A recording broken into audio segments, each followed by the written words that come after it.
Date है आज 9 जुलाई 2021। ये सब टॉपिक कवर करेंगे इस क्लास में। उसके बाद हम क्वेश्चन करेंगे जो कुछ करंट अफेयर और स्टैटिक पोर्शन पे बेस्ड होंगे।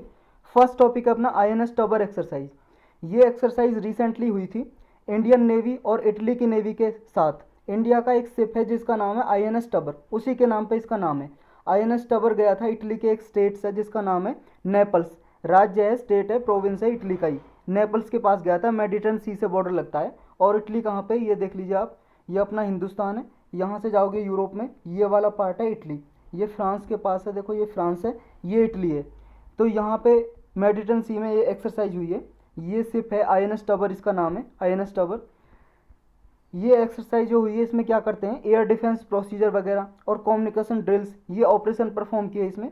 और दोनों, इटली और इंडियन नेवी के लिए, दोनों के लिए म्यूचुअली बेनिफिशियल है ये एक्सरसाइज। दोनों की इंटर ऑपरेबिलिटी इनहेंस करेगी। और ये ऑपरेशन क्या है, जो भी मैरीटाइम थ्रेट्स हैं उसके लिए इम्पोर्टेंट है। मैरीटाइम मतलब ओशंस में, थ्रेट्स मतलब खतरा, जो भी खतरे आते हैं सिक्योरिटी से रिलेटेड, तो उनमें ये योगदान देगी एक्सरसाइज। अब इंडियन नेवी की कुछ और भी मैरीटाइम एक्सरसाइज हैं जो इंडिया और दूसरे कंट्रीज़ के साथ होती हैं, वो देख लेते हैं। एक चीज़ याद रखनी है, जो INS टबर एक्सरसाइज है ना, ये देखो मैंने द मिंट वो आता है हिंदी, मतलब न्यूज़पेपर आता है मिंट, उसमें था इसके बारे में। और इंडियन नेवी की साइट भी है, indiannavy.nic.in, indiannavy.nic.in है।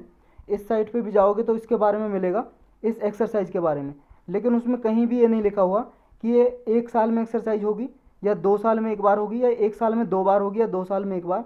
कुछ भी नहीं लिखा हुआ, बाई एनुअल है, एनुअल है, बाई इनियल है, कुछ भी नहीं लिखा हुआ इस एक्सरसाइज के बारे में।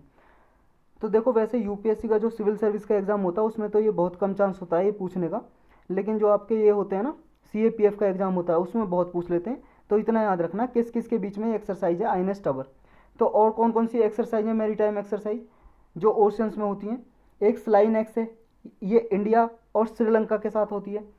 ये इंडिया की कुछ एक्सरसाइज हैं जो डिफरेंट डिफरेंट कंट्रीज़ के साथ होती हैं। जैसे बोंगो सागर और INBN कॉर्पोरेट, ये बांग्लादेश के साथ होती है। ये आपका जिमेक्स है, ये जापान के साथ होती है। नसीम अल बहर ओमान के साथ होती है। ये इंद्र है, ये रसिया के साथ होती है। जर अल बहर कतर के साथ होती है। इंडिया की एक्सरसाइज हैं जो इन कंट्रीज़ के साथ होती हैं। समुद्र शक्ति है, इंडोनेशिया के साथ होती है। इंडोथाई कॉर्पोरेट है, ये थाईलैंड के साथ। IM कोर, ये मलेशिया के साथ होती है। सिम्बेक्स सिंगापुर के साथ। ओसिनडेक्स ऑस्ट्रेलिया के साथ। मालाबार एक्सरसाइज जापान और US के साथ होती है, और इंडिया तीसरा कंट्री। तो ये कुछ एक्सरसाइज हैं, डिफरेंट डिफरेंट मेजर एक्सरसाइज जो मैरी टाइम एक्सरसाइज हैं, मतलब ओशंस में होती हैं। नेक्स्ट टॉपिक है bone tissue regeneration. Bone tissue का मतलब क्या है, जैसे आदमी की हड्डी टूट गई, ये उसका पैर है, इसकी हड्डी टूट गई, तो अभी ऐसी टेक्नोलॉजी डेवलप की है साइंटिस्ट ने कि हड्डी क्या है, यहाँ पे हड्डी पे कुछ मटेरियल लगाया जाए, बायो मटेरियल, और ये हड्डी को जोड़ने में काम करे। तो ये इसलिए न्यूज़ में आई है। तो इसके बारे में डिटेल से पढ़ते हैं। नैनो मटेरियल यूज़ किए गए हैं, 2 नैनो मटेरियल जिनको सिंथेसाइज किया गया है। एक यूनिवर्सिटी है पुणे में, सावित्री भाई फूले पुणे यूनिवर्सिटी, यहाँ पे साइंटिस्ट ने 2 नैनो मटेरियल को, बायो मटेरियल को सिंथेसाइज किया है। अब ये बायो मटेरियल क्या है, ये जानने से पहले इसका काम क्या होगा। इसका काम यही होगा कि ये टिश्यू रिजनरेशन में सहायता करेगा। टिश्यू रिजनरेशन का मतलब यही है, जैसे हड्डी टूट गई उसको जोड़ने में काम करेगा, या कोई और बॉडी के कोई ऑर्गन्स है, कोई भी अंग है बॉडी का, उसको सही करने में सहायता करेगा। बायो मटेरियल क्या होता है, देखो बायो का मतलब होता है लाइफ, जीवन, और मटेरियल मतलब मटेरियल। ऐसा मटेरियल कोई भी चीज़ जिसमें जीवन है वही होगा बायो मटेरियल। तो बायो मटेरियल और सिंथेटिक सब्सटेंस ये इंट्रोड्यूस किए जा सकते हैं बॉडी टिश्यू की तरह, बॉडी टिश्यू में इंट्रोड्यूस किए जा सकते हैं, और एज ए मेडिकल डिवाइस की तरह इम्प्लांट किए जा सकते हैं किसी भी बॉडी के ऑर्गन्स को रिप्लेस करने के लिए या बॉडीली फंक्शन करने के लिए। कहने का मतलब ये है, जैसे कोई बॉडी का ऑर्गन ख़राब हो गया, मान लो किडनी ख़राब हो गई, तो इनसे बायो मटेरियल से एक ऐसा ही किडनी जैसा इंस्ट्रूमेंट बनाएंगे, डिवाइस बनाएंगे, आपकी बॉडी में फिट कर देंगे, और बॉडी में वो काम करेगा किडनी की तरह, समझ गए। तो ये इस तरह से इम्पोर्टेंट एक रिसर्च है। तो बोन टिश्यू रीजनरेशन का क्या मतलब है, देखो जैसे ही मान लो, बोन का मतलब हड्डी होता है, हड्डी, और तो यानी कि हड्डी का जो टिश्यू है, उसको रीजनरेट करना, दोबारा से उसे बढ़ाना, हड्डी को बढ़ाना जहाँ से टूट गई है। तो यही है इसका मतलब। जैसे बोन में डिफेक्ट आ गया, कोई हड्डी में डिफेक्ट आ गया, कमी आ गई, किसी डिसीज़ की वजह से, बीमारी की वजह से, या कोई ट्रॉमा हो गया उसकी वजह से कोई डिफेक्ट आ गया, परेशानी आ गई, प्रॉब्लम आ गई, तो उसको रिपेयर करने में नेचुरली रिपेयर करने में बहुत ही डिफ़िकल्टी होती है, बहुत ज़्यादा मुश्किल होती है। लेकिन अगर इस टेक्नोलॉजी का यूज किया जाएगा तो उस डिफेक्ट को आसानी से ठीक किया जा सकेगा, ये बायोमटेरियल यूज करके, जो बायोमटेरियल है उसको यूज करके दोबारा से उसे रीजनरेशन को प्रमोट किया जा सकेगा। और जो बायोमटेरियल है, जो ये बायोमटेरियल ऑफ चॉइस, ये स्कैफोल्ड की तरह डेवलपमेंट होता है इनका। स्कैफोल्ड का मतलब होता है घेरा सा बना लेना, जैसे घेरा बना लेना, जैसे एक फांसी का फंदा है, ये भी भाई साहब स्कैफोल्ड हो गया। तो घेरा सा बना लेता है, ये सेल्स वगैरह होती है जिनको रीग्रोथ करना है बॉडी में जाके, तो ये टिनेसियस बॉन्ड्स फॉर बोन फॉर्मेशन के लिए काम आता है। टिनेसियस बॉन्ड का मतलब है, टिनेसियस का मतलब होता है स्ट्रॉन्ग, बहुत ही मजबूत बॉन्ड बना लेता है ये बोन फॉर्मेशन के लिए, और बॉन्ड को रीजनरेट कर देता है। तो यही था इसके बारे में। एक टर्म यूज होती है बायोमिमिक्री। बायोमिमिक्री का क्या मतलब? बायो का मतलब आपको पता है लाइफ, जीवन। मिमिक्री का क्या मतलब होता है? मिमिक्री का मतलब है कॉपी करना, नकल करना किसी की, मिमिक्री। तो लाइफ की मिमिक्री यानी कि एक ऐसा मेथड है ये जो बोन स्ट्रक्चर को रिपेयर करने के काम आएगा, कोरल और मेरिन स्पॉन्जेस को एज ए स्कैफोल्ड यूज करके। कहने का मतलब ये, आपने कोरल देखी है, कोरल रीफ्स वगैरह होती हैं समुद्र में, कोरल्स कई बार पढ़ा है, अलग से लेक्चर भी बना हुआ है, इन्वायरमेंट की प्लेलिस्ट में जाकर देख सकते हो, ज्योग्राफी की प्लेलिस्ट में होगा, हमने कई बार पढ़ा है। कोरल्स समुद्र में पाई जाती हैं, और मेरिन स्पॉन्जेस का मतलब है पानी में कुछ छोटे छोटे जीव से पाए जाते हैं, उनको यूज करके एज ए स्कैफोल्ड। स्कैफोल्ड का मतलब है घेरा बना लेना किसी टिश्यू का, जैसे मान लो कोई ऑर्गन्स खराब हो गया या बोन्स खराब हो गई, बोन्स के चारों ओर ये दिए जाएंगे और ये घेरा सा बना लेंगे। ये क्या करेंगे, इस सेल्स को, बोन की सेल्स को डेवलप करने में काम करेंगे। जैसे हड्डी यहाँ से टूट गई है, यहाँ पे थी, तो ये इसको जोड़ देंगे। तो इस तरह से बायोमिमिक्री की जाएगी, मतलब जैसे नेचुरली बोन ग्रोथ होती है बोन की, इसी तरह से ग्रोथ करने में फ़ायदा करेगा। तो बायोमिमिक्री का मतलब यही है। चलते हैं नेक्स्ट टॉपिक पे। नेक्स्ट है नवेगाम नागजीरा टाइगर रिजर्व। ये अभी न्यूज़ में था, इसके बारे में देखो डिटेल से हम पढ़े हुए हैं। आपने नहीं देखा है लेक्चर तो इन्वायरमेंट की प्लेलिस्ट में पढ़ा होगा। नवेगाम नागजीरा टाइगर रिजर्व, ये जाकर देख सकते हो आप। ये कहाँ पे? महाराष्ट्र में है ये टाइगर रिजर्व। अभी न्यूज़ में इसलिए आया, यहाँ पे मेलानिस्टिक लियोपर्ड देखा गया। लियोपर्ड, मेलानिस्टिक लियोपर्ड, इसको फेमसली जानते हैं ब्लैक पैंथर के नाम से। ब्लैक पैंथर ये देखा गया इस टाइगर रिजर्व में जो महाराष्ट्र में है। ये आपका ब्लैक पैंथर, ये ब्लैक पैंथर है। देखो ब्लैक पैंथर कई बार न्यूज़ में रहा है। एक बार गोवा है ना, गोवा के सीएम ने भी बोला था, और इससे पहले महाराष्ट्र के सीएम ने ही, ये उद्धव ठाकरे हैं जो, इन्होंने भी बोला था कि ये क्या है, उद्धव ठाकरे ने बोला था कि हमारे महाराष्ट्र में ब्लैक पैंथर अभी देखा गया है, स्पॉटेड हुआ है। तो कई बार न्यूज़ में रहा है। तो इसका आपको हैबिटेट याद रखना है कि ये ब्लैक पैंथर कहाँ पाया जाता है। महाराष्ट्र के अराउंड या आसपास इन एरियाज़ में पाया जाता है, जैसा महाराष्ट्र में जलवायु मतलब क्लाइमेट जैसा होता है। तो इस एरियाज़ में, पेनिनसुला के एरियाज़ में ही ब्लैक पैंथर पाया जाता है। और गोवा में देखा गया है ये महाराष्ट्र में भी देखा गया है। महाराष्ट्र में तो अभी पढ़ रहे हैं हम, तो ये चीज़ आपको याद रखनी है। पिछली बार पूछ लिया था स्वैम्प डियर के बारे में। स्वैम्प डियर कहाँ पे पाया जाता है, याद है आपको? स्वैम्प डियर के बारे में पूछा था, बारहसिंगा बोलते हैं इसे हिंदी में। तो ये पूछ लिया था, तो ये आपको याद रखना कौन से रीजन में पाया जाता है। ये टाइगर रिजर्व है जो नवेगाम नागजीरा टाइगर रिजर्व। ये रिजर्व में कई सारे नोटिफाइड एरिया आते हैं, जैसे नवेगाम नेशनल पार्क आता है इसमें, Navegaon wild life sanctuary, Nagzira wild life sanctuary, new Nagzira wild life sanctuary आती है, और एक आपकी कोका वाइल्ड लाइफ सेंचुरी आती है। ये कई सारे नोटिफाइड एरिया हैं जो इसके अंदर आते हैं नवेगांव नागजीरा टाइगर रिजर्व में। और ये कनेक्टिविटी बनाता है जो सेंट्रल इंडिया के मेजर टाइगर रिजर्व है, जैसे कान्हा पेंच टाइगर रिजर्व है मध्य प्रदेश में।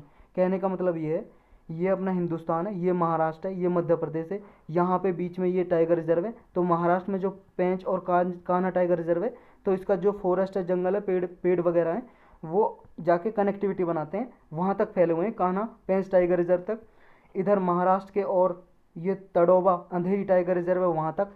छत्तीसगढ़ का इंद्रावती टाइगर रिजर्व, ये वहाँ तक भी फैला हुआ है। और कवल, और ये आपका नागार्जुन सागर टाइगर रिजर्व तेलंगाना और आंध्र प्रदेश का, यहाँ तक भी है। ये Nagarjuna Sagar tiger reserve UPSC पूछ चुकी है आपके 2020 के प्रीलिम में। और एक छत्तीसगढ़ का अचना कमर टाइगर रिजर्व जो छत्तीसगढ़ और मध्य प्रदेश के साथ बॉर्डर लगाता है, वहाँ तक भी ये कनेक्टिविटी मतलब कनेक्टिविटी करता है उसकी, इन टाइगर रिजर्व की। तो ये टाइगर रिजर्व कौन कौन से कहाँ पे हैं, तो ये भी आपको याद रखने हैं। नेक्स्ट एक इसमें ये भी है कि ये कनेक्ट करता है इंपॉर्टेंट टाइगर बियरिंग एरियाज हैं, जैसे उमरेद उमरेद करहनडाल सेंचुरी और ब्रह्मपुरी डिवीजन, इनको भी कनेक्ट करता है ये नवेगाम नागजीरा टाइगर रिजर्व। एक चीज़ और याद रखनी है आपको, 2-3 दिन पहले एक कंजर्वेशन एरिया और था न्यूज़ में, तिलारी कंजर्वेशन एरिया। ये भी कहाँ पे, महाराष्ट्र में है। तिलारी कंजर्वेशन एरिया, क्या नाम है, Tillari, TILLARI, Tillari conservation area. Conservation की स्पेलिंग आपको पता ही है, कंजर्वेशन एरिया। ये कहाँ पे, महाराष्ट्र में। ये महाराष्ट्र, गोवा, कर्नाटक के जो भी फॉरेस्ट एरिया उनको जोड़ता है, ये उनको जोड़ता है कहाँ पे, महाराष्ट्र में तिलारी। क्यों न्यूज में था, क्योंकि यहाँ पे वर्ल्ड की सबसे लार्जेस्ट जो कोबरा स्नैक है ना, कोबरा स्नैक, वो यहाँ पे देखा गया था। कोबरा स्नैक मिला था, जो वर्ल्ड का लार्जेस्ट स्नैक है, किंग कोबरा, किंग कोबरा बोलते हैं इसे, किंग कोबरा, सांप की प्रजाति है स्नैक, वो मिला था यहाँ पे।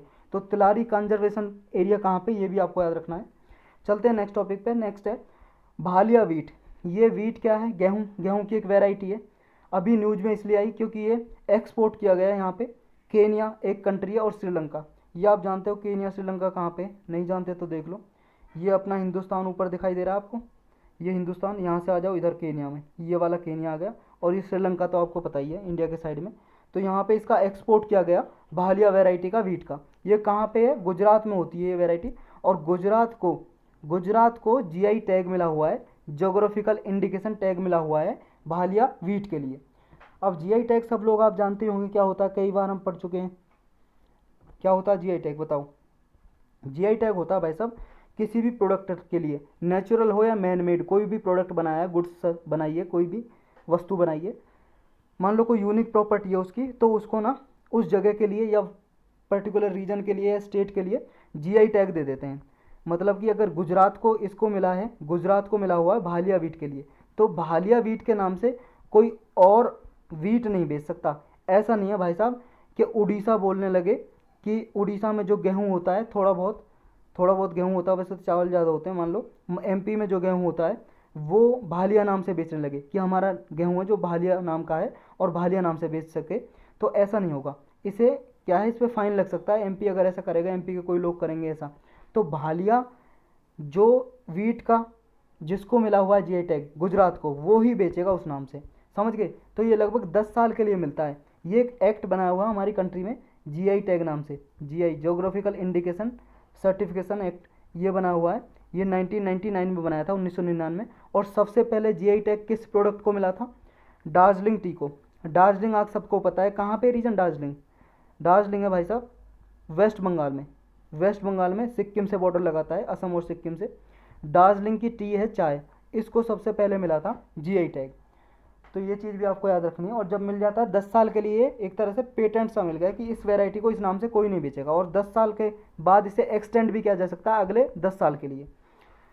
अभी जो गुजरात की जो वैरायटी है भालिया, ये भालिया वीट वैरायटी, ये वैरायटी हाई प्रोटीन कंटेंट के लिए जानी जाती है। मतलब इसमें प्रोटीन बहुत ज़्यादा है इस वीट में, और इसका जो टेस्ट है, स्वाद है, वो स्वीट है, मीठा स्वाद है। ये क्रॉप मोस्टली कहाँ पे, भाल रीजन है, किसका, गुजरात का भाल रीजन है, वहाँ पे उगाई जाती है मोस्टली। और यहाँ पे ये रेन फेड कंडीशन में उगाई जाती है विदाउट इरिगेशन।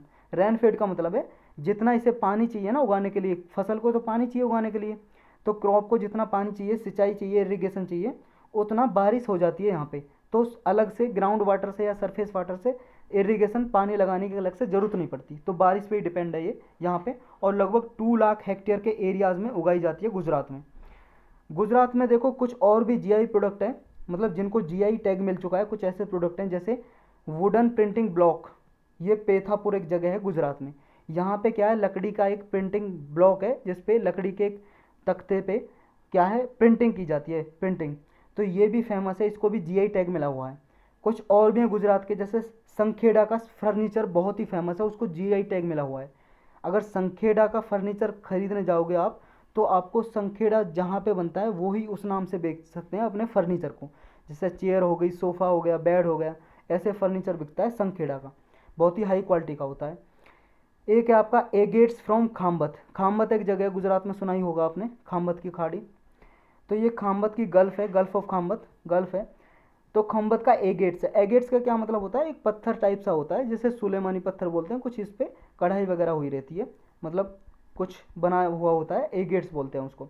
एक कच्छ की एम्ब्रॉयडरी है। कच्छ एक जगह आपको पता है गुजरात में। एम्ब्रॉयडरी का मतलब होता है कढ़ाई, जैसे कपड़े पे कढ़ाई होती है ना, कढ़ाई देखा होगा आपने, कढ़ाई रही होती है, कुछ भी बना देते हैं हाथ से कढ़ाई करके। एक है जारी क्राफ्ट, सूरत की है जारी क्राफ्ट। जारी क्राफ्ट में भी कढ़ाई वगैरह हुई रहती है कपड़ों पे। एक है आपका पटोला। पटोला ये साड़ी का नाम है, साड़ी। पटोला साड़ी, पटन, पटन एक जगह है गुजरात में, वहाँ की बहुत फेमस साड़ी है पटोला। इसको भी जीआई टैग मिला हुआ है। तो ये कहाँ से है? सब गुजरात से मिले हुए हैं। ऐसा पूछा है कई बार यूपीएससी ने कि मैच द फॉलोइंग में पूछ लेता है कि इसको जीआई टैग मिला हुआ है, नहीं मिला, और कहाँ कौन से रीजन का है। नेक्स्ट आपका एक जामनगर रीजन है गुजरात में, उसकी बंधनी साड़ी। ये साड़ी है भाई साहब जो औरत पहनती है, साड़ी की बात हो रही है। तो ये साड़ी बंधनी और पटोला, पटोला पतन से, और बंधनी कहाँ से? जामनगर से। एक आपका मैंगो, आम की वैरायटी है केसर मैंगो। केसर मैंगो गिर के हैं, गिर नेशनल पार्क है जहाँ पे, गिर जगह का नाम है गुजरात में, तो ये भी फेमस है। अब वीट को उगाने के लिए कैसा चाहिए, ये ज्योग्राफी थोड़ा पढ़ लेते हैं हम। गेहूं को उगाने के लिए कौन सी कंडीशन चाहिए?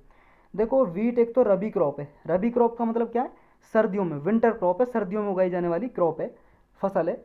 ये अक्टूबर दिसंबर के महीने में इसकी फसल लगाई जाती है, अक्टूबर नवंबर दिसंबर में। और हार्वेस्टिंग कब की जाती है, मतलब कटाई कब की जाती है इसकी? अप्रैल और जून में। जब ये बोई जाती है फसल खेत में जब सौन की जाती है, बोई जाती है, उगाई जाती है, तो 10 to 15 डिग्री टेम्परेचर चाहिए इसके लिए, 10 to 15 डिग्री सेल्सियस टेम्परेचर चाहिए। और जब इसे काटी जाती है, जब पूरी पक के तैयार हो जाती है ये फसल गेहूं की, और जब हार्वेस्ट की जाती है, कटाई की जाती है, तो ब्राइट सनलाइट चाहिए और 21 to 26 डिग्री सेल्सियस तापमान चाहिए। आप ही सोच लो यार, अप्रैल जून के महीने में तो इतना डिग्री टेम्परेचर होता ही है तापमान, और अक्टूबर दिसंबर में जब बोई जाती है इतना डिग्री का तापमान होता है, क्योंकि ठंड पड़ती है उस टाइम पे। रेनफॉल कितना चाहिए? बारिश चाहिए अराउंड 75 to 100 सेंटीमीटर की बारिश चाहिए। और सॉइल कौन सी चाहिए उसे उगाने के लिए? वेल ड्रेंड चाहिए, well drained, fertile, loamy and clayey loamy soil चाहिए। वेल ड्रेन का मतलब है ऐसी सॉइल होनी चाहिए जिसमें पानी ना भरा हो। वेल ड्रेन का मतलब पानी निकल जाए, पानी निकल जाए या पानी को सोख ले, एब्जॉर्व कर ले वो सॉइल, तो वेल ड्रेन्ड उस सॉइल को बोलते हैं। और फर्टाइल का मतलब उपजाऊ हो। लोमी का मतलब थोड़ी दलदली, दलदली सी होती है ना, हल्की सी दलदली होती है। क्लेई का मतलब बहुत ही बारीक सॉइल होती है, और जो पानी थोड़ा सा एब्जॉर्व करके रखती है। ऐसा नहीं है बिल्कुल रेगिस्तान हो, उसमें नहीं होगा। क्लेई लोमी का मतलब थोड़ा पानी एब्जॉर्व करने की कैपेबिलिटी हो। और ये अधिकतर कहाँ पे पाई जाती है? गंगा सतलुज प्लेन्स है, और ब्लैक सॉइल रीजन है ये डेक्कन का, वहाँ पे पाई जाती है ऐसी सॉइल, और वहाँ पे ये फेमस रीजन है गेहूँ उगाने का। तो इंडिया में मेजर रीजन कौन कौन से जहाँ पे गेहूँ उगाया जाता है इंडिया के? उत्तर प्रदेश में, पंजाब, हरियाणा, ये मध्य प्रदेश, राजस्थान, बिहार, और है आपका गुजरात, ये रीजन है। ये आप देख सकते हो इसमें, ये आपका ये वाला रीजन मैप पे देख सकते हो, ये मेजर रीजन है। देखो उगाए तो और भी सारे रीजन में थोड़ा बहुत जाता है गेहूँ, लेकिन ये मेजर रीजन है जहाँ पे ये गेहूँ की वैरायटी उगाई जाती है, समझ गए। अब ये कहाँ कहाँ पे आपका, ये लार्जेस्ट, देखो सेकंड लार्जेस्ट प्रोड्यूसर है India. India second largest producer है चाइना के बाद। मतलब सबसे ज़्यादा प्रोड्यूस कौन करता है? चाइना उगाता है सबसे ज़्यादा गेहूँ पूरे वर्ल्ड में, उसके बाद इंडिया उगाता है। इंडिया की सक्सेस वीट उगाने में किसकी वजह से रही है? ग्रीन रिवॉल्यूशन की वजह से। आप सबको पता है ग्रीन रिवॉल्यूशन लॉन्च की थी लगभग 1967 और 68 के अराउंड, 67-68 के अराउंड। इसमें क्या है, जो फसल थी उनको ज़्यादा प्रमोट करना था, और इसमें मोस्टली वीट और राइस को उगाया गया, बहुत ज़्यादा प्रोडक्शन हुआ। जो रबी क्रॉप्स हैं वो इनका ग्रोथ बहुत देखने को मिला। रबी क्रॉप में आती है वीट, और चावल आती है आपका खरीफ क्रॉप में। चावल का प्रोडक्शन भी बहुत ज़्यादा हुआ, और वीट का भी, वीट का सबसे ज़्यादा हुआ, उसके बाद चावल का। इसमें क्या है, जो और भी मैक्रो मैनेजमेंट मोड हैं, जैसे कुछ एग्रीकल्चर के मैक्रो मैनेजमेंट में मोड हैं, यानी कि कुछ स्कीम वगैरह हैं जो वीट प्रोडक्शन में सहायता करती हैं, जैसे नेशनल फूड सिक्योरिटी मिशन, राष्ट्रीय कृषि विकास योजना। ये कुछ गवर्नमेंट के इनिशिएटिव हैं जो वीट कल्टीवेशन को सपोर्ट करते हैं, वीट उगाने को। वीट का एक्सपोर्ट इंडिया में 2020-21 में लगभग 808% तक बढ़ गया है, इंक्रीज हो गया, ग्रोथ हुआ है। इंडिया कौन कौन सी कंट्री में एक्सपोर्ट करती है सबसे ज़्यादा वीट को? 7 कंट्रीज में करती है। देखो यमन में, Indonesia, Bhutan, Philippines, Iran, Cambodia, Myanmar. ये आप मैप में देख सकते हो, देखना तो ये आपका यमन है, यहाँ पे इंडिया है, ये वाला यमन रीजन है सऊदी अरबिया के पास। ये आपका इंडोनेशिया है यहाँ पे, ये देखो इधर की साइड आ जाओ इंडिया से, ये इंडोनेशिया, ये फिलीपींस है। भूटान आप सब लोग जानते हो कहाँ पे, ये वाला भूटान हो गया। श्रीलंका आप जानते हो, और ये वाले रीजन है आपके। तो इन रीजन में ज़्यादा ये करता है। और ईरान भी देखा हुआ आपने, कंबोडिया भी देखा हुआ है, ये आपका ईरान है यहाँ पे, यहाँ पे ईरान है, और ये कंबोडिया है, यहाँ पे ये कंबोडिया है। तो ये कुछ फेमस रीजन है जहाँ पे इंडिया इसका एक्सपोर्ट करता है वीट का। इतना ही था इसमें। चलते हैं नेक्स्ट पे। नेक्स्ट है अपना खादी प्राकृतिक। खादी प्राकृतिक क्या है? एक पेंट है, पेंट आपकी दीवारों पे, आपके जो दरवाजे हैं, डोर, उन पे जो पेंट होता है ना, ऐसा पेंट बनाया है ये खादी प्राकृतिक। ये फर्स्ट पेंट है जो कोडंग से बनाया है, इंडिया का फर्स्ट पेंट है जो कोडंग से बनाया है। काऊ क्या होता है? काऊ क्या होता है? काऊ होता है गाय को बोलते हैं, आपको सबको पता है। और डंग क्या होता है? गोबर। गाय के गोबर से बनाया है भाई साहब ये पेंट। अब देख लो गाय का गोबर कितना काम आ रहा है। गाय को गोबर से ये पेंट है, देखो खादी इंडिया का प्राकृतिक पेंट, ये पेंट है जिसको बनाया है किससे? काउडंग से। और जो यूनियन मिनिस्टर हैं एमएसएमई के, नितिन गडकरी, ये ब्रांड एम्बेसडर हैं खादी प्राकृतिक पेंट के। ब्रांड एम्बेसडर होते हैं, जैसे आपने देखा होगा ना, पहले टूथपेस्ट की ऐड आती थी कोलगेट की, क्या आपके टूथपेस्ट में नमक है क्या, और सोनाक्षी सिन्हा उसकी ऐड कर दी थी। लगभग उन्हें क्या है, ऐड करती हैं, उन्हें ब्रांडिंग एक तरह से एम्बेसडर बना देते हैं, मतलब उनका ब्रांड का प्रमोट करने वाला प्रमोटर। तो नितिन गडकरी हैं जो एमएसएमई के मिनिस्टर, यूनियन मिनिस्टर, उनको इसका एम्बेसडर बनाया हुआ है। और ये पेंट जो लॉन्च किया है, इसका टारगेट क्या है? देखो टारगेट यही है, फार्मर्स जो काऊ गाय रखते हैं, पालते हैं, वो गोबर बेचेंगे तो उनको इनकम मिलेगी।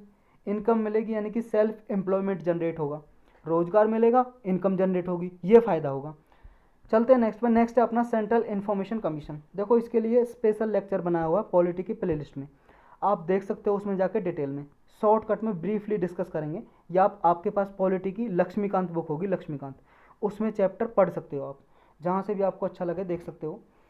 तो ये अभी न्यूज़ में था सेंट्रल इन्फॉर्मेशन कमीशन। तो ये क्या है, कब एस्टेब्लिश किया था? 2005 में इसको बनाया गया था यूनियन गवर्नमेंट ने। राइट टू इन्फॉर्मेशन एक्ट बनाया था, एक सूचना का अधिकार 2005 में एक्ट पास किया था, उसके अंदर ही बनाया गया था ये, यानी कि स्टैट्यूटरी बॉडी है, सांविधिक संस्था है। इस कमीशन में एक सेंट्रल चीफ इन्फॉर्मेशन कमिश्नर होता है, और 10 से ज़्यादा मेंबर नहीं होने चाहिए इसके, मतलब टोटल 11 होते हैं, एक चेयरमैन और 10 मैक्सिमम मेंबर होते हैं, 10 इन्फॉर्मेशन कमिश्नर। इनकी अपॉइंटमेंट कौन करता है, नियुक्ति कौन करता है भाई साहब? इन मेंबर की और चेयरमैन की, जो चीफ इन्फॉर्मेशन कमिश्नर है, इनका अपॉइंटमेंट करते हैं प्रेसिडेंट। प्रेसिडेंट को कौन सिफारिश करते हैं, रिकमेंडेशन कौन करता है? एक कमेटी बैठती है 3 मेंबर की, 3 मेंबर में प्राइम मिनिस्टर होते हैं जो उस कमेटी के मेंबर होते हैं, मतलब 3 मेंबर हो गए 1 2 3, जिसमें प्राइम मिनिस्टर रहेंगे एज ए चेयरमैन इस कमेटी के। दूसरे रहेंगे leader of the single largest opposition party in the Lok Sabha. कहने का मतलब जो अपोजिशन के लीडर रहेंगे ना, वो मेंबर रहेंगे। अगर अपोजिशन का लीडर नहीं है, क्योंकि अपोजिशन का लीडर डिक्लेयर करने के लिए आपको पता है 10% होनी चाहिए सीट, मतलब उसके एमपी मेंबर ऑफ पार्लियामेंट जो इलेक्ट हो गए हैं 10% होने चाहिए। और अगर नहीं है तो सिंगल लार्जेस्ट पार्टी के जो अपोजिशन पार्टी है, सिंगल लार्जेस्ट अपोजिशन पार्टी, जैसे अभी कौन सी है सिंगल लार्जेस्ट अपोजिशन पार्टी हमारे पार्लियामेंट में, लोकसभा में, वो है कांग्रेस पार्टी। तो जब अपॉइंटमेंट करना होगा तो कांग्रेस पार्टी का अपोजिशन का लीडर आएगा इसमें, इस कमेटी के में मेंबर होगा। और तीसरा मेंबर होंगे कोई भी यूनियन कैबिनेट मिनिस्टर, जिसको नॉमिनेट करेंगे खुद प्राइम मिनिस्टर, चाहे होम मिनिस्टर को कर दें, चाहे फाइनेंस मिनिस्टर को, चाहे विदेश मंत्री को, किसी को भी नॉमिनेट कर सकते हैं। तो 3 मेंबर की कमेटी होगी जिसके चेयरमैन प्राइम मिनिस्टर होंगे, और रिकमेंडेशन करेंगे, सिफारिश प्रेसिडेंट को, और वो अपॉइंट कर देंगे, नियुक्ति कर देंगे। समझ गए? अभी न्यूज़ में इसलिए आया था, सुप्रीम कोर्ट ने फटकार लगाई है, भाई साहब जो इनकी वैकेंसी खाली पड़ी है ना, उनको भरिए आप। गवर्नमेंट को कहा, यूनियन गवर्नमेंट को। इसका टेन्योर क्या होता है, मतलब कितने कार्यकाल का होता है? देखो 65 ईयर्स होता है इनका मैक्सिमम टाइम। जब इनकी 65 ईयर एज हो जाती है तो ये रिटायर हो जाते हैं। और जो भी चीफ इन्फॉर्मेशन कमिश्नर हो, या बाकी के जो 10 मेंबर होते हैं इन्फॉर्मेशन कमिश्नर, देखो 10 से ज़्यादा इलेक्ट नहीं करने, 10 से ज़्यादा 9 भी कर सकते हैं, 8 भी, 7 भी, लेकिन 10 से ज़्यादा मेंबर नहीं हो सकते। ये चीज़ आपको याद रखनी है, ऐसे फंसा देता है यूपीएससी मैक्सिमम 10। समझ गए? वहाँ पे लिख देगा मिनिमम 10 मेंबर होंगे, मिनिमम गलत हो जाएगा, कम से कम नहीं है, मैक्सिमम है, ज़्यादा से ज़्यादा 10 मेंबर। तो ये चीज़ आपको याद करके रखनी है। और इसका जो कार्यकाल या तो 65 ईयर का हो जाएगा, या फिर सेंट्रल गवर्नमेंट नोटिफाई करेगी जब अपॉइंट करेगी कि आपको 3 साल के लिए कर रहे हैं, 2 साल के लिए, 4 साल के लिए, ऐसे नोटिफाई करेगी। तो इतने साल के लिए रहेगा, या तो 65 ईयर जल्दी आ जाएगा, जितना टाइम रखा है सेंट्रल गवर्नमेंट ने, जो भी जल्दी आ गया उस टाइम में रिटायर हो जाएंगे। और एक बार रिटायर हो गए तो ये री अपॉइंटमेंट नहीं हो सकता इनका, नॉट एलिजिबल फॉर री अपॉइंटमेंट, दोबारा से नियुक्ति नहीं हो सकती इनकी इसी पोस्ट पे। इनकी पावर और फंक्शन क्या है सेंट्रल इन्फॉर्मेशन कमिश्नर की? देखो ये पावर है आरटीआई के अंदर जो भी रिगार्डिंग इन्फॉर्मेशन के रिगार्डिंग कंप्लेंट होती है उनकी इंक्वायरी करना। एक क्या है, कमिश्नर इंक्वायरी करता है कोई भी मैटर हो रीजनेबल ग्राउंड पे, ये स्यूमोटो पावर होती है। स्यूमोटो का मतलब है अपने आप, कोई कंप्लेंट ना भी आई है तब भी इंक्वायरी कर सकता है कमीशन। और इसके पावर सिविल कोर्ट की पावर होती है इसके पास। सिविल कोर्ट का मतलब ये किसी को भी बुला सकता है, किसी भी आदमी को बुला सकता है, पूरी कंट्री में से समन कर सकता है और कोई भी डॉक्यूमेंट गवर्नमेंट से मंगा सकता है, इसके पास पावर होती है। कुछ रिलेटेड फैक्ट देख लो इसके रिगार्डिंग। जब हमारा right to information act RTI बना था 2005 में आया था बन के इंडिया में, उसी उसी ईयर में 2005 में ही यूनाइटेड किंगडम में भी फ्रीडम ऑफ इंफॉर्मेशन एक्ट बना था ऐसे ही, मतलब सूचना का अधिकार टाइप ऐसा जो हमारा इंडिया का ऐसा ही यूके में बना था उसी साल, मतलब उसी साल केम इनटू फोर्स हुआ था, मतलब लागू हुआ था। नेक्स्ट है kappa and lambda newest SARS CoV 2 variants.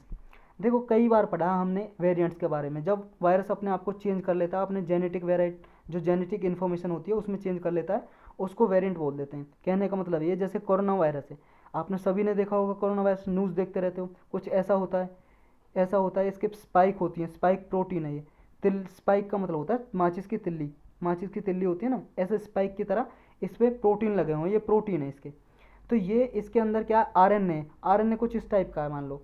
अब क्या होगा, ये बहुत बार मतलब बहुत ज़्यादा लोगों को अफेक्ट कर देता है ना, तो वायरस पे प्रेशर आ जाता है, अपने आप को म्यूटेशन कर लेता है। म्यूटेशन का मतलब है चेंज कर लेता है अपने आप को, जेनेटिक इन्फॉर्मेशन चेंज हो जाती है। जैसे इसका जीन ऐसा है तो अब क्या है, चेंज होकर मान लो इसका जीन में चेंज हो जाएगा, और जीन मान लो कुछ इस तरह का हो जाएगा, इस तरह का, पहले ऐसा था ऐसा हो जाएगा, और इसका स्ट्रक्चर चेंज हो गया, मतलब यानी कि ये हो गया वेरिएंट, नया वेरिएंट हो गया वायरस का, कोरोना वायरस का। तो ये नए वेरिएंट देखे गए हैं जिनका नाम रखा है ये कप्पा और लैम्डा। मैच द फॉलोइंग में किसी में पूछने की ये कप्पा लैम्डा क्या है, कोरोना वायरस है जो सार्स कोव 2 भी बोलते हैं कोरोना वायरस को, इसी के नए वेरिएंट है, म्यूटेशन फॉर्म है इसकी, तो इतना याद रखना है इसमें। अभी ये WHO ने ये लेवल किए हैं variant of interest, variant of interest बोला इनको। वेरिएंट ऑफ इंटरेस्ट इसलिए बोला है क्योंकि इनके मतलब कुछ इंपॉर्टेंस, कुछ अहम भूमिका वो देखेंगे हम। ऐसा है कि जो दवाई वगैरह बनाई होती है ना वो काम नहीं करती हैं फिर, जैसे अभी तो इस कोरोना वायरस के लिए बनाई थी दवाई और वैक्सीन, या फिर डायग्नोस्टिक किट थी कि हमें जांच करनी है तो कैसे करेंगे कोरोना इसकी, अभी तक तो इसको कर रहे थे डिटेक्ट, लेकिन इसने अपना आप को चेंज कर लिया। तो जो दवाई वैक्सीन वगैरह या कुछ काम कर रही थी इस वायरस पे, तो अब इस पर काम नहीं करेंगे इसके वेरिएंट पे, तो ये कुछ इसलिए नुकसान होता, तो उसको वेरिएंट ऑफ इंटरेस्ट डिक्लेयर कर देता WHO। तो ये सारा तो हमने पढ़ ही लिया है ऑलरेडी। एक बार इसमें क्या क्या लिखा है ये भी देख लेते हैं। देखो कप्पा पहली बार डिक्लेयर किया, मतलब डिटेक्ट किया गया था, पता लगाया गया था इंडिया में, 3500 से ज़्यादा लगभग इसमें देखा गया था, ये वेरिएंट देखे गए थे, और 30,000 का सैंपल लिया था जिसमें 3500 से ज़्यादा ये वेरिएंट देखा था। तो ये सारी इन्फॉर्मेशन इंडिया ने जमा की थी GSAID में। GSAID एक इनिशिएटिव है WHO का, एक प्लेटफॉर्म है, एक प्लेटफॉर्म है WHO का, मतलब जहाँ पे क्या है कोई भी नया वेरिएंट मिलता है वो कंट्री जाके यहाँ इन्फॉर्म कर सकते हो। ऐसे मान लो इंटरनेट पे वेबसाइट है WHO का डॉक्यूमेंट्स है, वहाँ पे जमा कर देंगे कि हमारे देश में ये नया वेरिएंट मिला है, ये इन्फॉर्मेशन लो। तो ये प्लेटफॉर्म 2008 में बनाया था WHO ने, ऐसा प्लेटफॉर्म कि कोई भी मान लो जीनोम सीक्वेंसिंग की कोई भी जानकारी है, जीनोम सीक्वेंसिंग का मतलब है जीन से रिलेटेड कोई भी इन्फॉर्मेशन है किसकी रिगार्डिंग भी, आप यहाँ पे जमा करोगे। तो ये इंडिया के साथ साथ और भी कंट्रीज़ में देखा गया है, UK US कनाडा में देखा गया है ये कप्पा, उन्होंने भी GSAID में इन्फॉर्मेशन जमा की है। और ये लैम्डा क्या है, लैम्डा भी एक वेरिएंट ऑफ इंटरेस्ट है जो UN हेल्थ एजेंसी ने आइडेंटिफाई किया है। सबसे पहले इसको पेरू में आइडेंटिफाई किया था। पेरू कहाँ पे, ये देखो भाई साहब साउथ अमेरिका, ये आपका पेरू कंट्री, ये वाला ग्रीन ग्रीन दिखाई दे रहा है। तो सबसे पहले कहाँ पे दिखाया गया था, पेरू में। लेकिन सबसे ज़्यादा इसके हाईएस्ट केस किस में आए, चिली में, उसके बाद US में, फिर पेरू में 3rd नंबर पे केस आए। ये चिली आपको पता ही होगा, देखो पेरू के साइड में चिली, सबसे ज़्यादा चिली में देखें, फिर मतलब US में सबसे ज़्यादा, या चिली में सबसे ज़्यादा, फिर US में, और फिर पेरू में। चिली में, US अमेरिका आपको पता है कहाँ पे ये रहा, और फिर पेरू में। लेकिन सबसे पहले कहाँ पे देखा गया था, पेरू में देखा गया था, ये आइडेंटिफाई किया गया था। तो ये वेरिएंट ऑफ इंटरेस्ट क्या होता है, इसका मतलब ये होता है जब भी कोई जेनेटिक चेंज आ जाता है तो ऐसा लगाया जाता है जो भी ट्रांसमिबिलिटी होती है या डिसीज़ की सीवियरिटी होती है या इम्यून की एस्केप सिस्टम होता है, जैसे बॉडी का प्रतिरोधक क्षमता होती है, उसको अफेक्ट करता है, प्रभावित करता है जब भी कोई नया वेरिएंट आता है। तो नया वेरिएंट आने के बाद जब इन पे प्रभाव पड़ता है इम्यूनिटी सिस्टम पे, बॉडी के पे, या डिसीज़ बहुत ज़्यादा सीवियर हो जाती है कि उसे संभालना मुश्किल हो जाता है, या फिर ये ट्रांसमिबिलिटी है उसको अफेक्ट करता, प्रभावित करता है, तो तब बोल देते हैं ये वेरिएंट ऑफ इंटरेस्ट है। तो यही चीज़ है इसमें, लार्ज नंबर पे मल्टीपल कंट्रीज और पॉपुलेशन ग्रुप को अफेक्ट करता है। और वेरिएंट ऑफ कंसर्न क्या है, वेरिएंट ऑफ कंसर्न वही है जो वैक्सीन दवाई वगैरह बनाई है या डायग्नोस्टिक डिटेक्शन किट बनाई है वो सब फेल हो जाते हैं। मतलब जो दवाई वैक्सीन या जांच करने के लिए इंस्ट्रूमेंट है लैब वगैरह में जो मेथड यूज करते हैं वो इसको डिटेक्ट नहीं कर पाते और ना ही ठीक कर पाते, ना वैक्सीन काम कर पाती, तो वेरिएंट ऑफ कंसर्न बोल देते हैं। कंसर्न का मतलब होता है परेशानी। वेरिएंट आप समझते हो, नया ये वेरिएंट बना लिया, अपना ही नया भाई बना लिया कोरोना वायरस ने। नेक्स्ट टॉपिक है tele law programme. Tele law programme का मतलब है केस जो कोर्ट में केस होते हैं ना वो ऑनलाइन दर्ज होंगे, ऑनलाइन इन्फॉर्मेशन होगी, जो जानकारी होगी, मान लो ए आदमी है, गरीब आदमी है या कोई भी अमीर आदमी है, लॉयर से फ़ोन के जरिए या ऑनलाइन सिस्टम के जरिए सहायता ले सकता है। यही है टेली लॉ प्रोग्रामिंग, और कुछ नहीं है। इतना बड़ा दिया है, थोड़ा देख लेते हैं क्या क्या लिखा है। ये अभी रिसेंटली क्या है, जस्टिस डिपार्टमेंट है जिसमें 9 लाख बेनिफिशियरी क्रॉस कर गए टेली लॉ प्रोग्राम के जरिए, मतलब 9 लाख लोगों ने इसका फ़ायदा लिया टेली लॉ प्रोग्राम का। ऑनलाइन सिस्टम के जरिए, मोबाइल के जरिए वकील वगैरह से सहायता ली है, केस को दर्ज कराने में, केस के सॉल्व कराने के सहायता ली है कुछ। तो ये टेली लॉ प्रोग्राम क्या है, ये कॉमन सर्विस सेंटर के थ्रू इंप्लीमेंट किया जाता है। कॉमन सर्विस सेंटर आप सब जानते हो, विलेज, डिस्ट्रिक्ट, ब्लॉक लेवल पे कुछ सेंटर बने होते हैं जिसमें कंप्यूटर फैसिलिटी होती है, ऑनलाइन सिस्टम होता है, इंटरनेट सिस्टम होता है, जहाँ पे फैसिलिटी जो गवर्नमेंट की कोई भी स्कीम योजना जो है रजिस्टर वगैरह कराना सब कुछ करा सकते हैं। इस पर 1-2 आदमी बैठे होते हैं गवर्नमेंट के, मतलब गवर्नमेंट के क्या वो ठेका ले लेते हैं, जैसे ठेका टाइप ले लेते हैं ना, कॉन्ट्रैक्ट लेते हैं, कॉन्ट्रैक्ट ठेका बोलते हैं हिंदी में, कॉन्ट्रैक्ट वगैरह ले लेते हैं। टेली लॉ प्रोग्राम है क्या, ये ministry of law and justice ने लॉन्च किया था, ministry of electronics and information technology के साथ मिलकर 2017 में लॉन्च किया था।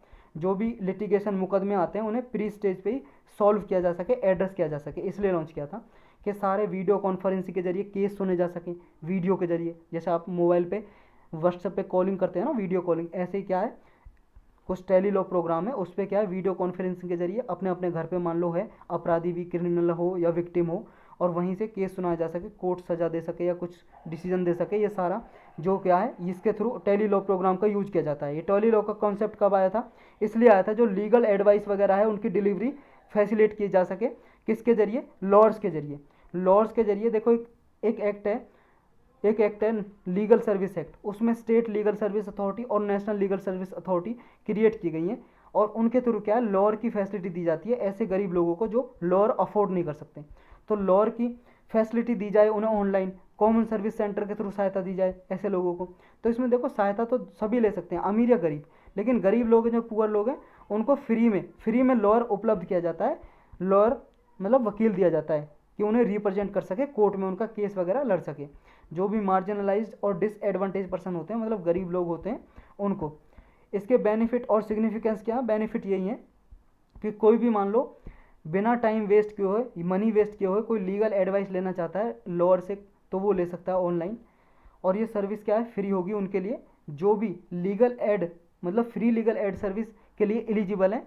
Section 12 of legal service authority act 1987 का है, ये 1987 में एक्ट बनाया था लीगल सर्विस अथॉरिटी एक्ट। इसके बारे में 2020 में भी यूपीएससी क्वेश्चन पूछ चुका है इससे, और पहले भी 2-3 बार क्वेश्चन पूछ चुका है इस एक्ट से। जो गरीब लोग होते हैं उनको फ्री में लॉयर की सुविधा दी जाती है इसके सेक्शन 12 के अकॉर्डिंग। इसके सेक्शन है बहुत सारे, जैसे हमारे संविधान में अनुच्छेद है, आर्टिकल है, ऐसे इसमें सेक्शन होते हैं एक्ट वगैरह में। तो 12 सेक्शन नंबर है इसका, सेक्शन नंबर 12। इसके अकॉर्डिंग फ्री लीगल सर्विस दी जाती है, सहायता दी जाती है लॉयर की, जो भी गरीब आदमी है उनको। ये इनिशिएटिव जो सस्टेनेबल डेवलपमेंट गोल है हमारा 16 का, ऐसे 17 गोल हैं आपको पता है एसडीजी, जो 2030 तक अडॉप्ट करने मतलब अचीव करने हैं, हमें हासिल कर लें। 2015 से 2030 तक का टारगेट है सस्टेनेबल डेवलपमेंट गोल का, ऐसे 17 गोल हैं, 17 गोल, और 169 टारगेट है, मतलब ये 17 गोल है उन्हीं के पार्ट है, जैसे 1 गोल है 1.1, 1.2, 1.3 ऐसे करके 169 टारगेट है और 17 गोल।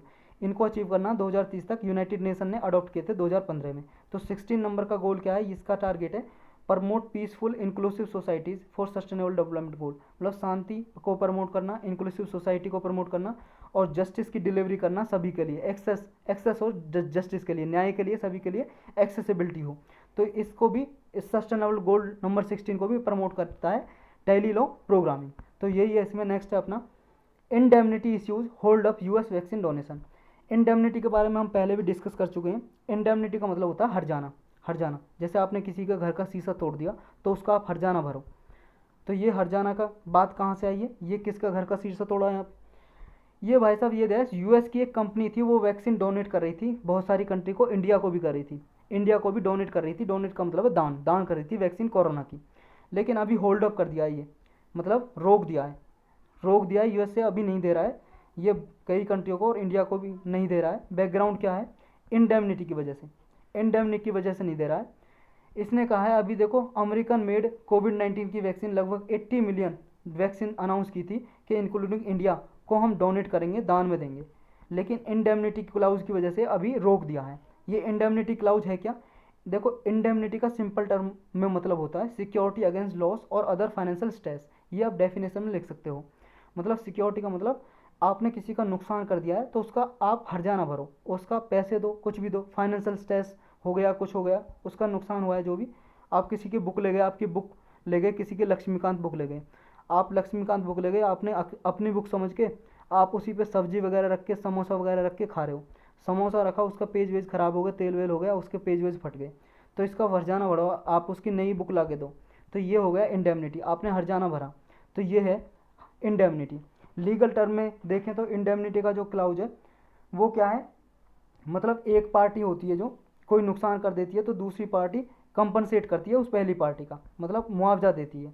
ये जो क्लाउज है ना इंडेमनिटी का, ये बहुत ज़्यादा यूज होता है इंश्योरेंस के कॉन्टेक्ट में। जब आप बीमा कराने जाते हो तो क्या होता है, जब आपका कोई नुकसान हो जाता है तो बीमा बीमा कंपनी हर्जाना भरती है ना, तो उसी तरह का होता है। जैसे कि आपका एक्सीडेंट हो गया, भाई साहब एक्सीडेंट हो गया ट्रक से एक्सीडेंट हो गया बाइक का, आपका नहीं हुआ, मान लो किसी और का ले लो यार, ए आदमी का हो गया, चोट नहीं लगे बेसी से, इससे क्या है बाइक का नुकसान हो गया, इससे कुछ नहीं हुआ, बाइक का इंश्योरेंस हुआ था, बाइक का इंश्योरेंस हुआ था, तो बाइक का इंश्योरेंस हुआ था, जो कंपनी है वो ये ट्रक ड्राइवर के पास केस लेके जाएगी, आपकी वजह से नुकसान हुआ इसकी, इससे कुछ पैसे वैसे लेगी और फिर आपको देगी ये इसका हर्जाना, समझ गए। तो ऐसे कुछ इंश्योरेंस कंपनी हर्जाना वगैरह देती है इंडेमनिटी।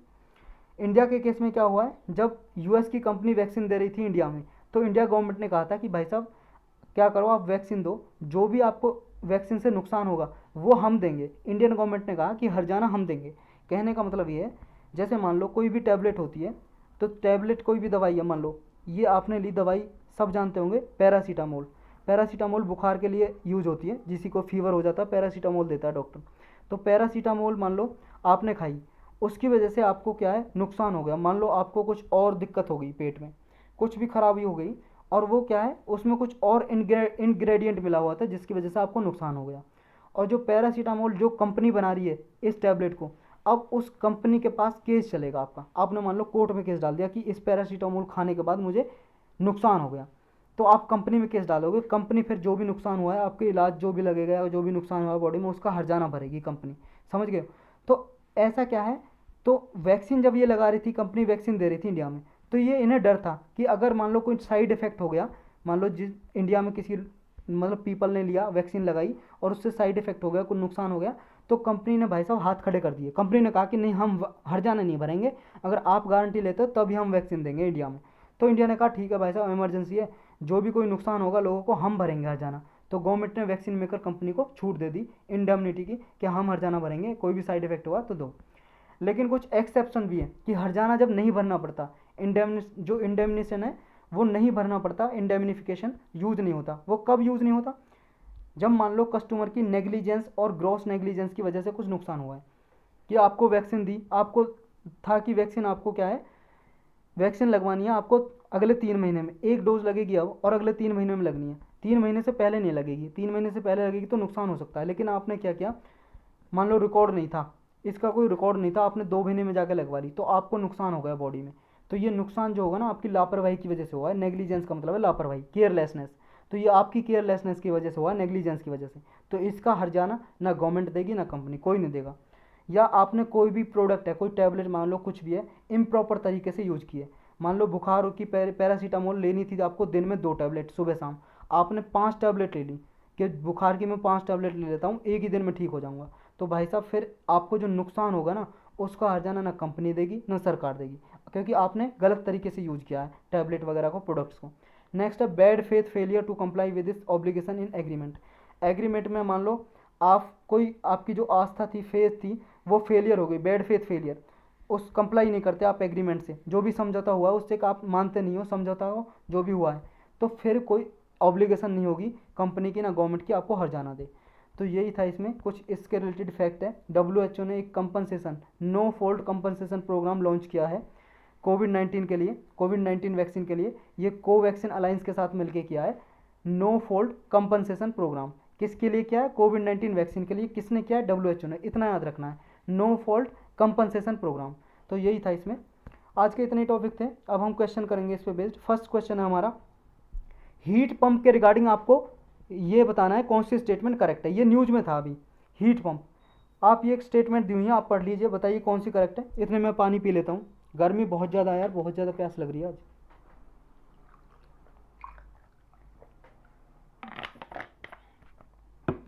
तो हीट पंप की पहली स्टेटमेंट क्या बोल रही है?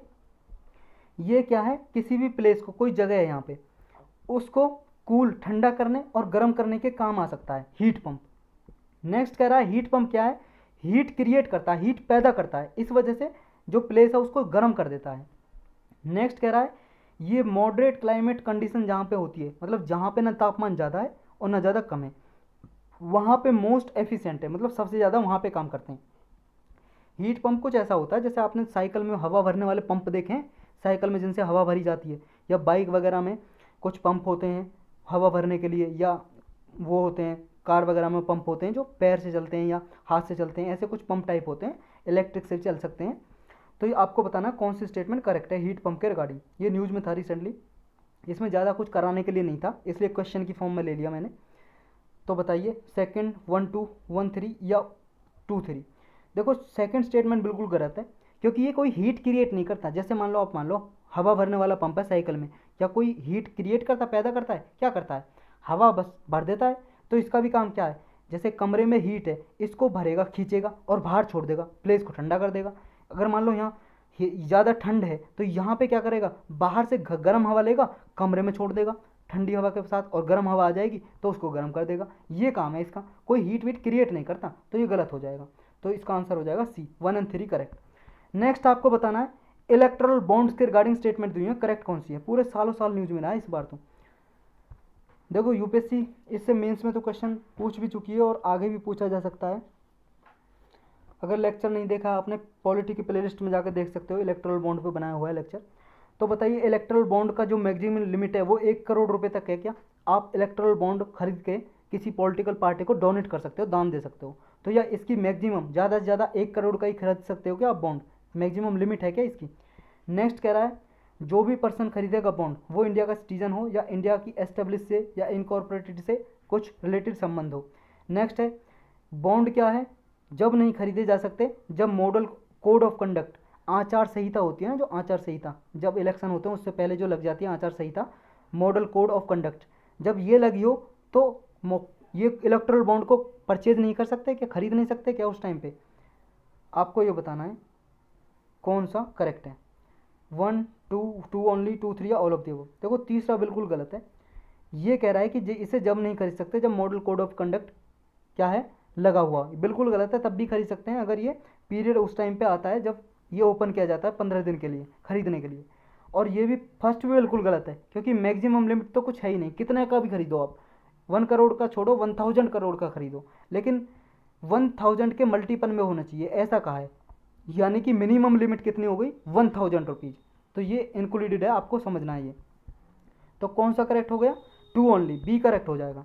नेक्स्ट आपको बताना डीप ओशियन मिशन, इसके रिगार्डिंग यूपीएससी 2020 में क्वेश्चन पूछ भी चुका है डीप ओशन के रिगार्डिंग। तो आपको बताना है कौन सी स्टेटमेंट करेक्ट है इस डीप ओशन मिशन के रिगार्डिंग। हमने भी पढ़ा हुआ है, इसके लिए लेक्चर भी बना हुआ है। इससे क्या है, जो ocean climate change advisory service है वो डेवलप की जा सकेंगी। इससे जो ओशंस में जो मिनरल्स वगैरह मिलते हैं ना, खनिज पदार्थ वगैरह, वो ढूंढे जा सकेंगे। एक्सप्लोर का मतलब है खोजना, ढूंढना। इस मिशन के जरिए जो ओशन की थर्मल एनर्जी कन्वर्जन है उसको यूज किया जा सकेगा। नेक्स्ट क्या है, डीप ओशन जो फ्लोरा और फोना है, फ्लोरा का मतलब होता है प्लांट और ट्री, फोना का मतलब होता है एनिमल, बर्ड एनिमल, जो भी वगैरह यहाँ पे होते हैं डीप ओशन सी में, इनकी यूटिलाइज किया जा सकेगा, इनके बारे में स्टडी की जा सकेगी, अध्ययन किया जा सकेगा, रिसर्च की जा सकेगी। तो आपको बताना है करेक्ट कौन सा है, 1 2 3 1 3 4 1 2 4 या ऑल ऑफ द अबव। इसका डी करेक्ट आंसर है, सारे के सारे कनेक्ट है, मतलब करेक्ट है और मोस्ट इंपॉर्टेंट क्वेश्चन है, सारे के सारे आपको याद रखने हैं। नेक्स्ट आपको बताना है जो करंट अकाउंट और सेविंग अकाउंट होता है, इसका रेशो जो होता है, इसके रिगार्डिंग स्टेटमेंट दिए। कह रहा है कि it is the proportion of current account and saving accounts. मतलब जो कासा है, current and saving account ratio is the proportion of current account और saving account deposits in the total deposits of the bank. देखो जितना भी deposit आया, जितना भी पैसा आया बैंक के पास जमा किया है, क्योंकि देखो करंट अकाउंट और सेविंग अकाउंट में थोड़ी ना करते हैं, फिक्स्ड अकाउंट भी तो कर देते हैं भाई साहब, फिक्स्ड एफडी करा देते हैं। एफडी क्या होती है? Fixed deposit. फिक्स्ड डिपॉजिट में भी तो आता पैसा। तो जितना टोटल डिपॉजिट आता है उसका कुछ रेशो होता है, कुछ परसेंटेज होता है, प्रपोर्शन होता है कासा। क्या ये बिल्कुल सही स्टेटमेंट है? आपको बताना है। बिल्कुल सही स्टेटमेंट है, मैं ही बता देता हूँ। नेक्स्ट क्या है? A low CASA ratio means the bank relies heavily on costlier wholesale funding which can hurt its interest margin. कहने का मतलब ये है, अगर कासा करंट अकाउंट और सेविंग अकाउंट में जो कम पैसा आया है लोगों का, जैसे जो आप जमा करते हो ना, वो क्या होता है, सेविंग अकाउंट खुलवाते हो बैंक में, और एक करंट अकाउंट होता है जो बिजनेसमैन वगैरह खुलवाते हैं, उसमें करंट अकाउंट लगभग आप भी खुलवा सकते हो, आपके पास पैसा है तो। ये करंट अकाउंट और सेविंग अकाउंट रेशो है, ये अगर कम है, लो है, तो इसका मतलब ये जो होलसेल फंडिंग आती है उस पर ज़्यादा डिपेंड है बैंक। इसका मतलब इंटरेस्ट रेट जो पैसा कमाता है बैंक, इसको हट करेगा। अब आपको बताना है करेक्ट कौन सा है। दोनों को दोनों सही है, सी करेक्ट आंसर है। चलते हैं नेक्स्ट पे। नेक्स्ट आपको बताना है return of assets, return on assets, इसके रिगार्डिंग स्टेटमेंट दिए हो, करेक्ट बताना है। ये दिखाता है कि बैंक को असेट पे कितना रेवेन्यू जनरेट हुआ है। असेट का मतलब होता है संपत्ति, कोई भी संपत्ति में सब आता है। आपके घर में कोई भी सामान, आपकी सब संपत्ति है, चेयर, आपका घर, आपकी बिल्डिंग, आपका कैपिटल पैसा, आपके कपड़े, आपके घर में फर्नीचर, सब एसेट है। ऐसे ही बैंक के पास जो भी है सब एसेट है। उससे जो प्रॉफिट होता है वही होता है रिटर्न ऑन असेट्स। जो एसेट पे कमाता है, रेवेन्यू कमाता है बैंक, उसी को बोलते हैं रिटर्न ऑन असेट्स। तो ये स्टेटमेंट सही है। नेक्स्ट कह रहा है अगर रिटर्न ऑन असेट्स कम होगा, लोअर होगा, इसका मतलब ये बैंक अपनी एफिशिएंसी को यूटिलाइज नहीं कर पा रहा है एफिशिएंटली। यूटिलाइज करने का मतलब है यूज करना, प्रयोग करना। तो आपको बताना कौन सा स्टेटमेंट करेक्ट है। 1 2 दोनों करेक्ट या दोनों सही? सी करेक्ट आंसर है, दोनों को दोनों बिल्कुल सही है। एक्सप्लेनेशन हम देख चुके हैं। नेक्स्ट आपको बताना ऑपरेशन ट्विस्ट क्या है। देखो ये पिछले 1.5-2 साल से न्यूज़ में है। उम्मीद लगाई जा रही थी यूपीएससी प्रीलिम में पूछेगा 2020 के में, लेकिन नहीं पूछा, तो हो सकता है इस बार पूछ ले। ऑपरेशन ट्विस्ट क्या है, इसके बारे में करेक्ट स्टेटमेंट बतानी है। ये आरबीआई ने लॉन्च किया था क्या, ताकि इंटरेस्ट रेट, जो ब्याज की दर है, जो बैंक वगैरह ब्याज पे पैसा देते हैं लोगों को, और वो ब्याज की दर है वो कम की जा सके, ब्रिंग डाउन की जा सके, इसलिए आरबीआई ने इसको लॉन्च किया था क्या, ऑपरेशन ट्विस्ट को। नेक्स्ट कह रहा है जो इसमें क्या करता है, जो सेंट्रल बैंक आरबीआई इसमें ऑपरेशन करता है, जो लॉन्ग टर्म गवर्नमेंट की सिक्योरिटी होती हैं उनको सेल कर देता है और शॉर्ट टर्म को खरीद लेता है। मतलब सिक्योरिटी होती है, कागज़ पे लिखा है लॉन्ग टर्म सिक्योरिटी और यहाँ पे लिखा है शॉर्ट टर्म सिक्योरिटी, तो ये कागज़ ही हो गया लॉन्ग टर्म सिक्योरिटी या long term government debt paper या शॉर्ट टर्म सिक्योरिटी पेपर या डेट पेपर, समझ गए। तो इसमें क्या ये करता है, लॉन्ग टर्म मतलब लंबी अवधि की होती हैं, 1 साल से ज़्यादा की, शॉर्ट टर्म 1 साल से कम की छोटी अवधि की सिक्योरिटी होती हैं, तो इनको खरीदता है और इनको बेचता है लॉन्ग टर्म को। ऐसा करता है क्या, 1 2 दोनों सही दोनों गलत। देखो दूसरा बिल्कुल गलत है, उल्टा दिया हुआ है। लॉन्ग टर्म को खरीदता है, बाय करता है, और शॉर्ट टर्म को बेचता है।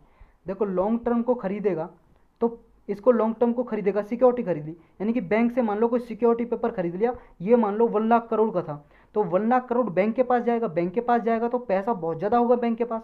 बैंक के पास पैसा ज़्यादा होगा तो क्या होगा, बैंक भाई साहब लोन देगा, अपने पास रख के क्या करेगा, ये आगे लोन देगा, लोन देगा तो इंटरेस्ट से पैसा कमाएगा ना, ब्याज कमाएगा ये। जब ज़्यादा पैसा होगा तो इंटरेस्ट रेट भी कम करेगा बैंक, ये कहेगा मेरे पास पैसा बहुत ज़्यादा से ज़्यादा लोग उधार लें, लोन लें, कर्ज लें, इसलिए मैं इंटरेस्ट रेट जो ब्याज की दर है वो कम कर देता हूँ। तो इंटरेस्ट रेट ही कम कराना तो मकसद है इसका, ब्रिंग डाउन इंटरेस्ट रेट, तो यही है इसमें। तो फर्स्ट इसका स्टेटमेंट करेक्ट हो जाएगा। तो बाय करता है लॉन्ग टर्म को और बेचता है किसको, शॉर्ट टर्म को। तो ये चीज़ आपको याद रखनी है, समझ गए इसमें। तो यही था इसमें। नेक्स्ट आपको ये बताना है होलसेल प्राइस इंडेक्स और कंज्यूमर प्राइस इंडेक्स सीपीआई और डब्ल्यूपीआई के रिगार्डिंग स्टेटमेंट दी है। ये इन्फ्लेशन को मेजर करने की इंडेक्स हैं। और एक बात बता दूं आपको, पिछले 10 साल के क्वेश्चन पेपर उठा के देखोगे 7 से 8 बार इनके बारे में पूछा है, इन्फ्लेशन के रिगार्डिंग कोई ना कोई जरूर आया, या तो इन इंडेक्स के बारे में पूछा या इन्फ्लेशन के बारे में पूछा यूपीएससी के प्रीलिम ने। तो मोस्ट इंपॉर्टेंट है। अगर आपने इकोनॉमी में कवर तो किया होगा आपने, सीपीआई और डब्ल्यूपीआई क्या है, डिटेल से एक बार कवर करना। इसमें हम ब्रीफली वैसे कवर कर लेंगे, इतना ही वैसे आपके लिए काफ़ी है जानना। ध्यान से सुनना आप और नोट्स बना लेना। देखो जो इसमें स्टेटमेंट दिए पहले आप इसे बताओ करेक्ट कौन सी है। जो सीपीआई में फूड का वेट है वो डब्ल्यूपीआई से ज़्यादा होता है। देखो कुछ आर्टिकल होते हैं सीपीआई में, डब्ल्यूपीआई में, उनके आधार पे इन्फ्लेशन, महंगाई कितनी है, इन्फ्लेशन का मतलब महंगाई कितनी है, ये निकालते हैं। मतलब अगर मान लो इसमें कुछ आर्टिकल हैं फूड में, मान लो वेजिटेबल हैं, कुछ सब्जी हैं, तो इन पे कितनी महंगाई चल रही है ये निकालते हैं। WPI में मान लो कुछ आर्टिकल हैं, उन पे देखते हैं कि मान लो पेट्रोल डीजल फ्यूल इनकी कितना महंगा रेट है, तो इन पे कुछ निकालते हैं, जितनी महंगाई है उस हिसाब से कुछ इंडेक्स तैयार करते हैं। तो वो तरीका कैसा होता है वो जानने की जरूरत नहीं है, क्योंकि आपको कोई वहाँ पे स्टैटिस्टिशियन बनने नहीं जाना है, आपको बस ये जानना है कि क्या क्या आर्टिकल इसमें होता है, कैसे निकालते हैं, मतलब कौन निकालता है और क्या निकालते हैं इसमें। तो इसमें वेट ऑफ फूड CPI में ज़्यादा होता है WPI से। नेक्स्ट कह रहा है कि दोनों के दोनों सर्विस में क्या चेंजेज हुआ है प्राइस में। देखो गुड और सर्विस दो चीज़ होती है ना, एक तो माल और सेवाएं। सर्विस जैसे बैंकिंग सर्विस हो गई, या हॉस्टल या रेस्टोरेंट में सर्विस जो प्रोवाइड करते हैं, या फिर आपका कोई और सर्विस हो गई, टेलीकम्युनिकेशन की मोबाइल सर्विस हो गई, तो इसमें भी जो प्राइस में चेंज आता है उसको भी इंक्लूड करते हैं क्या, दोनों की दोनों WPI और CPI। नेक्स्ट कह रहा है दोनों की दोनों को रिलीज कौन करता है, इनको इन्फ्लेशन को कौन प्रकाशित करता है, इशू कौन करता है, सेंट्रल स्टैटिस्टिकल ऑर्गेनाइजेशन। ये करती है क्या दोनों को, आपको बताना करेक्ट कौन सा है। 1 2 1 3 1 ओनली 1 2 3। देखो भाई साहब मैंने एक्सप्लेनेशन ज़्यादा दिया, आपको लग रहा होगा तीनों के तीनों सही है, लेकिन ये बाकी की दो गलत हैं। पहली बिल्कुल सही है कि फूड की जो वेटेज है वो CPI में ज़्यादा है WPI से, समझ गए। और बाकी की दो गलत हैं। देखो जो CPI है वो गुड्स और सर्विस, ये चीज़ लिख लेनी है आपको, ये पूछ भी लिए कई बार UPSC ने। गुड्स और सर्विस दोनों को इंक्लूड करती है कौन, CPI। मतलब CPI जो प्राइसेस में चेंज होता है, महंगाई में जो चेंज होता है, वो गुड्स हों या सर्विस हों, माल वस्तुओं, दोनों को देखती है CPI, दोनों की इंडेक्स निकालती है। लेकिन WPI सिर्फ गुड्स की निकालती है, सर्विसेज की नहीं, तो इसलिए गलत है दूसरा। तीसरा इसलिए गलत है कि इसको WPI को कौन जारी करता है, इसको जारी करता है ministry of commerce and industry. Ministry of commerce and industry. अगर कॉमर्स और इंडस्ट्री के अंदर कौन करता है ये पूछा जाए तो उसको करता है DPIIT, department of promotion of industry and internal trade, इसके फुल फॉर्म है। अगर इसके नीचे भी पूछ लिया जाए कौन करता है, वो है economic adviser, office of economic adviser. ये काम करते हैं किसके अंदर, DPIIT डिपार्टमेंट के अंदर, जो कॉमर्स मिनिस्ट्री के अंदर आता है, इकोनॉमिक एडवाइजर। तो कोई सा भी आ जाए तीनों में से कोई सा भी आ जाए, कौन रिलीज करता है, ये आ जाए ऑफिस ऑफ इकोनॉमिक एडवाइजर, ये भी सही है। DPIIT आ जाए, ये भी सही है। इकोनॉमिक ये कॉमर्स एंड इंडस्ट्री मिनिस्ट्री आ जाए, ये भी सही है। तो तीनों आपको याद रखने हैं, तो इसको जारी ये करता है। और फिर इसको कौन करता है, CPI को। CPI के देखो कई सारी फॉर्म है। एक है CPI फॉर इंडस्ट्रियल वर्कर के लिए, जो इंडस्ट्री में काम करते हैं ना कर्मचारी, उनके लिए अलग CPI आती है। एक रूरल लेबरर हैं जो ग्रामीण क्षेत्र में काम करते हैं, उनके लिए CPI आती है। और एक एग्रीकल्चर लेबर के लिए आती है, जो कृषि में खेतों में काम करते हैं जो लोग, उनके लिए CPI इंडेक्स आती है। इन सबको करता है लेबर ब्यूरो काम करता है इनको कंपाइल और इशू करता है लेबर ब्यूरो, ये चीज़ याद रखनी है। और CSO करता है CPI अर्बन क्षेत्र के लिए, शहरी क्षेत्र के लिए आती है, रूरल एरियाज के लिए, ग्रामीण क्षेत्र के लिए आती है। और एक कॉम्बाइंड आती है CPI कॉम्बाइंड, तो उनको कौन जारी करता है, उनको करता है CSO, सेंट्रल स्टैटिस्टिकल ऑर्गेनाइजेशन, समझ गए। ये करता है, ये ministry of statistics and implementation के अंदर आता है ये ऑफिस, और ये आता है मिनिस्ट्री ऑफ लेबर के अंदर, लेबर ब्यूरो। तो ये चीज़ बस इसमें याद रखनी है, इतना ही मोटा मोटा सा। तो आज के टॉपिक शायद इतने ही थे आज के टॉपिक, तो बस यही था इसमें।